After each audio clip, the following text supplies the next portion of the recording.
Hello! Dito na naman tayo. Ngayon, mag-Korean dish tayo. Mayroon akong seaweeds dito. Yan, yan seaweeds yan, binili namin sa Korean store. Tapos, ihiwaan niya ng kamatis.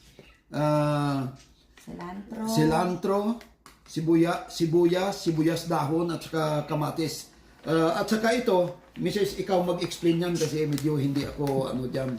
So, meron tayo ditong rice cake, yung tuktuki.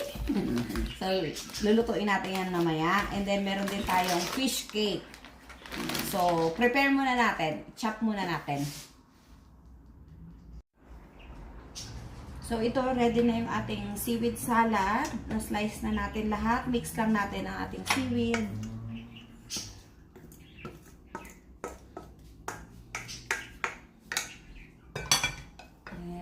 Season lang natin siya ng salt and pepper.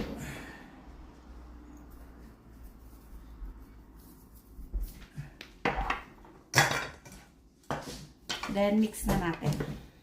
Ipangtapon na siguro ito. Alam na nagbibig. So ngayon itong fish cake na naman yung lulutuin natin. Lagay lang tayo ng oil.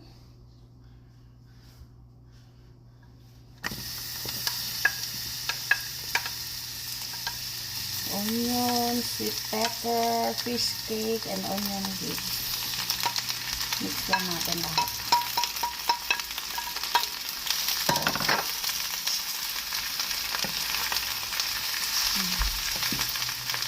Lagyan lang natin ng konting salt and pepper.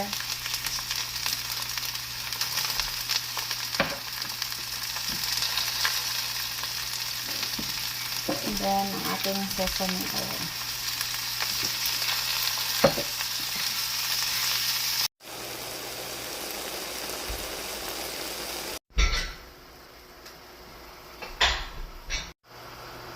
Okay. So, yan. Yung tsukbuki naman ang lulutuin natin. Pakulo tayo ng tubig. Then, nalagay natin yung ating rice cake. Tteokbokki.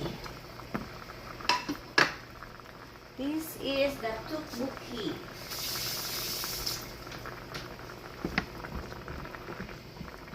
Boil lang muna natin. Then, lagay na rin natin ang ating onion.